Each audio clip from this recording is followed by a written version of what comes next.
So recently I named Mana Tombs as my number one dungeon to farm for gold as a rogue, and that led to a lot of people asking me for some tips and pointers when it came to farming Mana Tombs because they're perhaps struggling a little bit or maybe just not getting the gold returns that they expected. So I thought I'd bring out this quick video for you all on a few tips that I have on how to get the most out of farming Mana Tombs with a few do's and don'ts. So let's dive into it with the first one.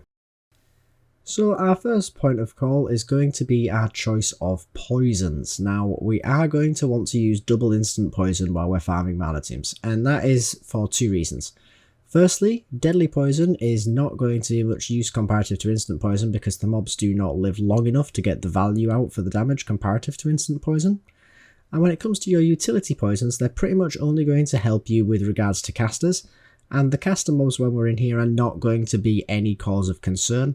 The overwhelming majority do not hurt all that badly, and of course you do have Cloak of Shadows to deal with them as well, so they aren't going to be your biggest issue. One of the biggest issues you are going to have is when your cooldowns run out and you just start dying to the melee mobs, which means that obviously we're going to want to optimize for damage, and instant poison is the way to go in that regard. When it comes to things that we need to not be doing, however, the first and probably the biggest one that I'm going to recommend to people is going to be that you need to have a good understanding of what's worth going for and what isn't. Now, obviously, all of the chests are going to have good value for you. They're all going to contain usually a green item, around 6 gold in value with just raw gold, as well as potentially some pots or anything better than that. You could get the occasional blue, but that doesn't mean that they're all going to be worth getting. Sometimes you might find that your cooldowns have an exceptionally long time before you are able to get them back up to kill the mobs surrounding a chest, and sometimes these chests are in locations where the various patrols are going to make it just incredibly difficult. The only really points of note in terms of chest spawn locations that I personally find to be particularly difficult is right in the centre of the corridor that leads up to the second boss. As a general rule of thumb, I will always leave that chest. It's just simply never worth it. While I have been able to get it in the past, it's always taken a sufficient length of time and difficulty that I just find it easier to head through the dungeon as normal beyond that chest and simply reset and come back and hope for a different spawn location. Beyond that, it's going to be a personal judgment value for each of you as to whether a chest is worth it or not, but the factors to consider are your gear and the mobs around the chest so that you can understand the difficulty you're going to have in killing the mobs, your cooldown timers for whether you are going to need those cooldowns for the next pack to get something else, and also most notably what type of chest it is. If a chest is adamantite, it has a considerably higher chance of giving you something additional of value comparative to a fell iron chest, so they are occasionally worth getting when you might otherwise consider skipping them. Speaking of professions, that is going to be our next point. So on the rogue that you are farming with, there is going to be a massive increase in the amount of gold returns that you get from this farm if you have mining.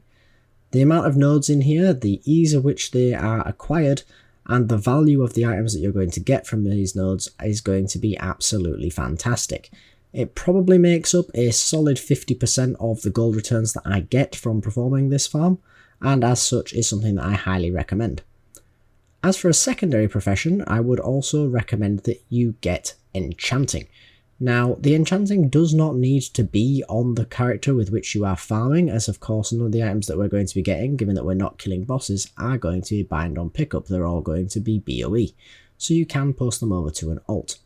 The only real benefit to having it on the character that is doing the farming is that it does mean that you can disenchant in your downtime while you're waiting for cooldowns and such, which also does help in maintaining yourself some bag space. Beyond that, if you have access to enchanting on any character and mining on the one that you are on, you're pretty much set. And the final point that I want to make here is going to be with regards to the Stalker mobs. And that is basically going to be that you never want to engage double Stalker mobs.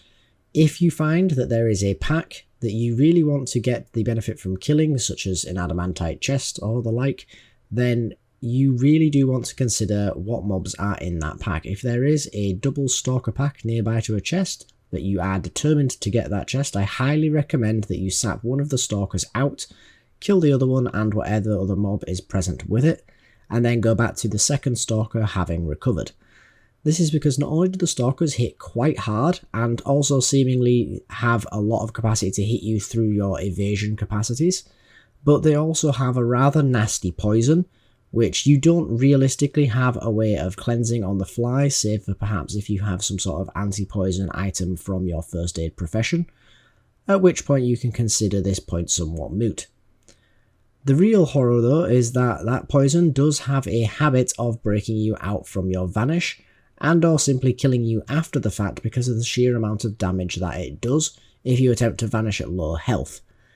This means that whenever there is a double Stalker pack, I tend to find myself, as I said, sapping a single Stalker and killing the other one, and I'm also not afraid to vanish after killing the first set so that I can completely recover, get my health back, possibly even cooldowns in order to take on the next.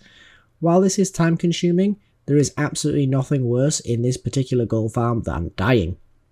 Dying eats up a lot of time running back to the dungeon and then also running back through the dungeon, as well as also the increased cost of the gold repairs that you're going to be having from it.